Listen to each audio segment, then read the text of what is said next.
Hej! Mitt namn är Jakob Eliasson och jag jobbar med Benetons nya segel- och motorbåtar här hos Yachtsail. Bakom mig ser ni Benetons senaste tillskott till Oceanis-serien, nämligen Oceanis 40.1. Och det är den båten jag tänkte vi skulle titta lite närmare på idag. Oceanis 40.1 tillhör ju då den senaste generationen från Oceanis. Och det som verkligen sticker ut med den här generationen är att Beneteau här verkligen har lyft seglingsegenskaperna på båtarna.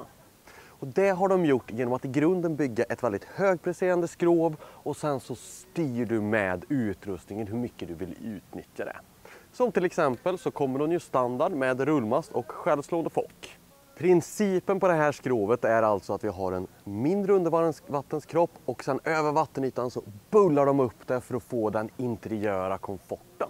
Och det ser vi väldigt tydligt om vi kollar på exteriören på den eftersom vi har det här väldigt kraftiga slaget längs hela båten. Men nu tänkte jag att vi kliver ombord. Jag kommer visa er de nya grejer som Beneteau har gjort på utsidan men även såklart på insidan. Men för nu, varmt välkomna ombord. Badplattformen på Oceanis 40.1.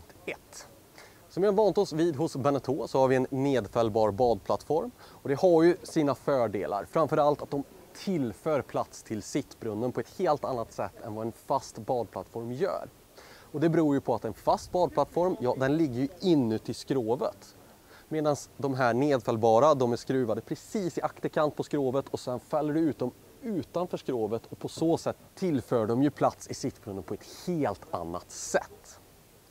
Badplattformen i sig är placerad ett enkelt steg ner från sittbrunnen och det här steget det har Beneteau gjort så pass brett så man kan faktiskt sitta väldigt bekvämt där om man på kvällen bara vill sitta och ta det lugnt eller hålla koll på de som badar.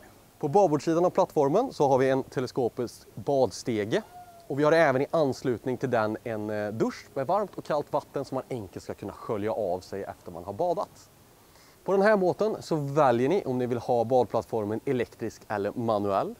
Väljer ni den manuella lösningen som är standard så får ni väldigt hög utväxling, vilket gör att det är otroligt enkelt att dra den upp och ner. Fördelen med den elektriska skulle jag säga är att ni får en trådlös fjärrkontroll, vilket alltså betyder att ni kan stå på kajen och falla upp och ner badplattformen eller om ni kommer tillbaka med till exempel en jolle. Skepparplatsen på Oceanis 40.1. Här har Beneteau faktiskt gjort en rätt stor förändring mot tidigare modeller. Till att börja med så har de höjt rällingen vilket gör att du känner dig väldigt trygg när du sitter här. Som ni ser så går rällingen hela vägen upp till min axel så du känner dig verkligen omhuldad när du sitter vid rattarna. Beneteau har även jobbat med att förenkla rörelsen från sittbrunn upp på däck. Så skepparplatsen är sänkt något så det blir ett lägre steg från sittbrunnen upp på däck och sen så rör du dig enkelt framåt. För att kunna välja om du vill stå upp eller sitta ner så har Beneteau valt att göra de här fällbara skepparbänkarna. Så i nedfällt läge sitter du otroligt bekvämt antingen som benstöd eller om du vill sitta och kunna titta rakt fram när du kör.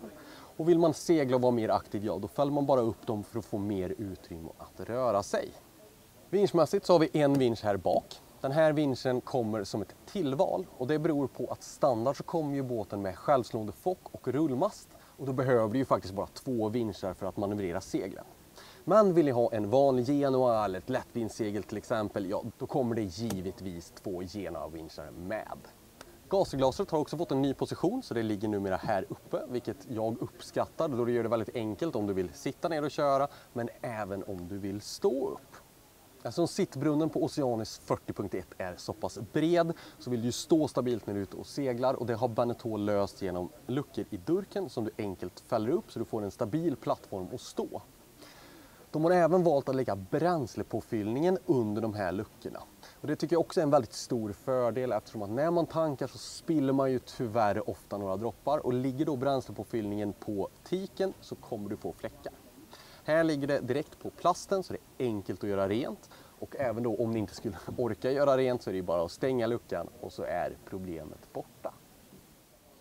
Sittbrunnen på Oceanis 40.1. Ja, vi har en fantastiskt stor sittbrunn på den här båten och det kommer sig av att Beneteau har lyckats behålla bredden från midskepps hela vägen bak. Och det ger ju då möjligheten att bygga de här stora breda sittbrunnarna som vi har sett på Beneteau under väldigt lång tid. Även på den här båten så har vi väldigt höga ryggstöd, vilket gör att du sitter otroligt bekvämt här utan att behöva någon form av ryggstödskudde. Det som är nytt med den här sittbrunnen är att Beneteau har lyckats göra en L-formad sittbänk, vilket gör att du faktiskt kan sitta i den här positionen och kolla rakt bakåt när ni är ute och seglar. Men det ger ju också en extra sittplats till middagsbordet. Eftersom vi har en så pass bred sittbrunn så är det väldigt skönt att ha ett fast bord så du har någonting att ta spjärn emot när du lutar eller hålla sig i eller till och med faktiskt sitta på när ni är ute och seglar. Bordet är såklart ett klaffbord med 2 skivor så ni enkelt ska kunna sitta här hela besättningen och äta middag. Däcksytorna på Oceanis 40.1. Här har Beneteau valt att arbeta med ett lägre rufftak som dessutom är relativt flackt, vilket gör att när du väl är på däck så har du ett otroligt enkelt rörelsemönster.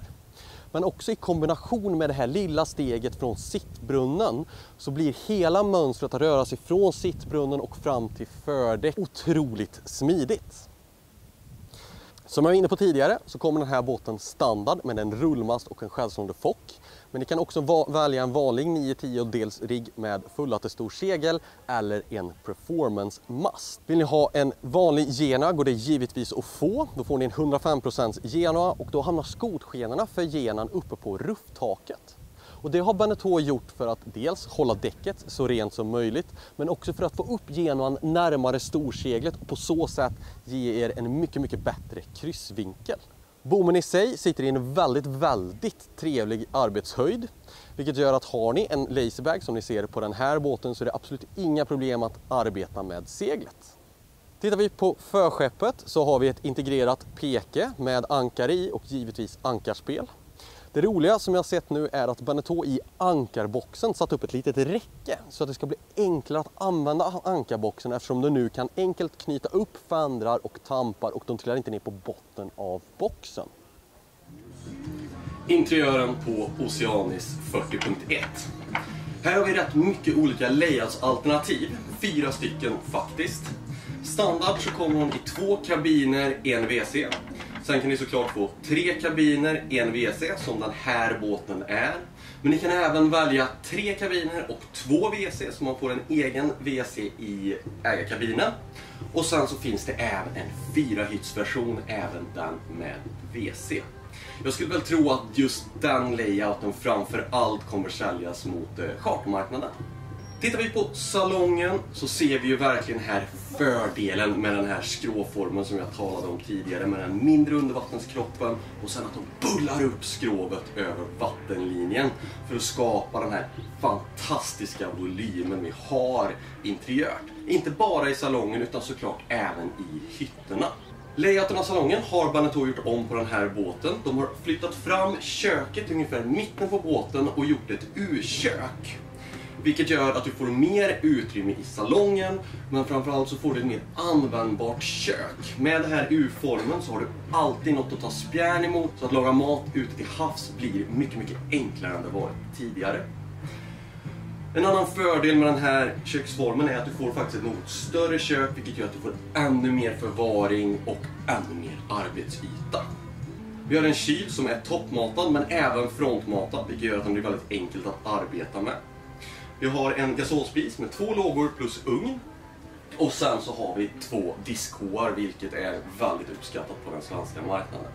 Tittar vi på den aktiva delen av salongen, ja, där finner vi navigationsplatsen. Här har Beneteau faktiskt växt navigationsplatsen något mot vad vi sett tidigare. Jag tycker det är en väldigt bra storlek på den. Det funkar definitivt om man skulle vilja sitta med ett papperskort och navigera, men även som en arbetsplats. Tittar vi på matsalsdelen så har vi ett fast bord. Det här går såklart att få sänkbart. Då får man kortare ben och en dyna så får du då en bäddbar salong eller mer av en lounge. Vi har en U-soffa som man bekvämt ska kunna sitta runt bordet och äta tillsammans. På tillval så finns det även den här bänken som vi har i mittgången.